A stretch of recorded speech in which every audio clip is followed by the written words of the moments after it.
And one of the things I do is break things. So that is probably the reason why I'm most vociferous, right?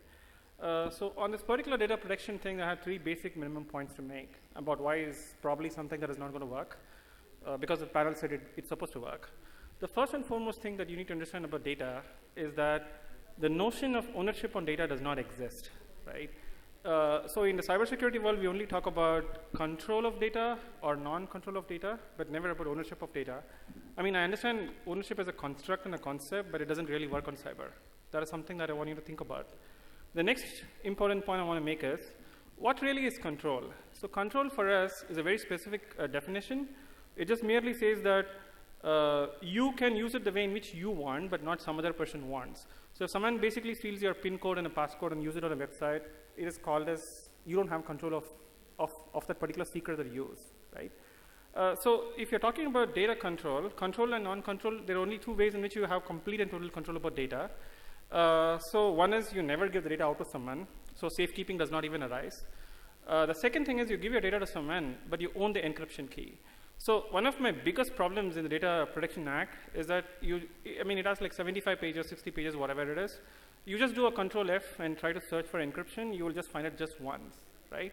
So it completely missed the whole story about owning the encryption key. So if I own the encryption key of the data, I don't personally have a problem even if the data leaks, because, well, what can you make out of an encrypted data? So that's basically where I have a problem with.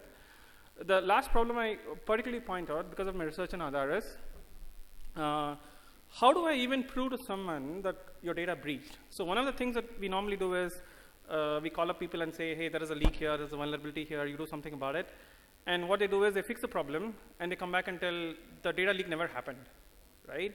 So how do I even prove to anyone that harm existed because of data breach? Because the moment I report it to someone, they just bring down the website and say data leak never happened. So this whole notion that substantial and reasonable harm that the bill thinks about is a non-starter, in my opinion.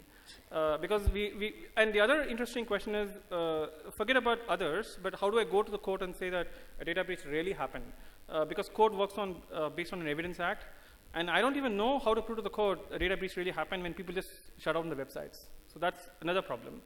The fourth problem is, if this is basically how it is, as a user right issue, let's say your data leaked and you got compromised because of that. How you as a citizen go back and point a finger to the data processing data principal or authority, saying because this guy did not do his job, I need compensation. So that is a part that I'm not very clear at all how it's going to work.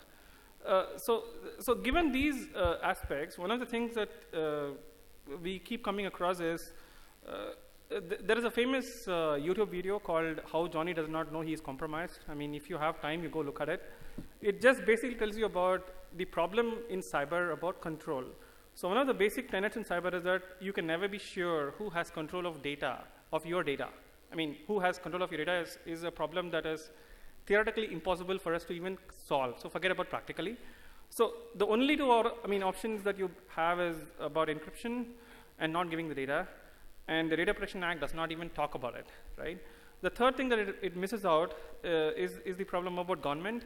So if you think about it, right, it is like saying the law does not apply to the policeman. I mean, that's basically how I look at the Data Protection Act. It says that for everyone there is a law, but for the policeman there is no law. So if you look at how government works, almost every one of us interact with the government in some form or the other. So if you're making up a Data Protection Act which is not really, which is only for the private guys and not for the government, I'm not even sure how it's going to work.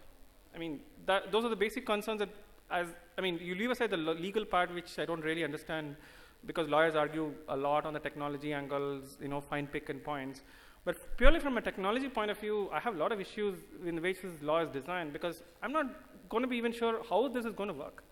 And we have a lot of history in the past to say that this is not going to work. So that is the part I'm deeply concerned about. So if you're talking about how to make an act work, we have a lot of technology solutions, but I'm not very clear about why these things were not thought about in the law. So the joke among the security researchers is probably the Data Protection Act is not a Data Protection Act, but an Aadhaar Savings Act. I mean, I don't know, right? So those are the broad pictures that I just want to make a point, and I think I'm pretty much on time. Thanks.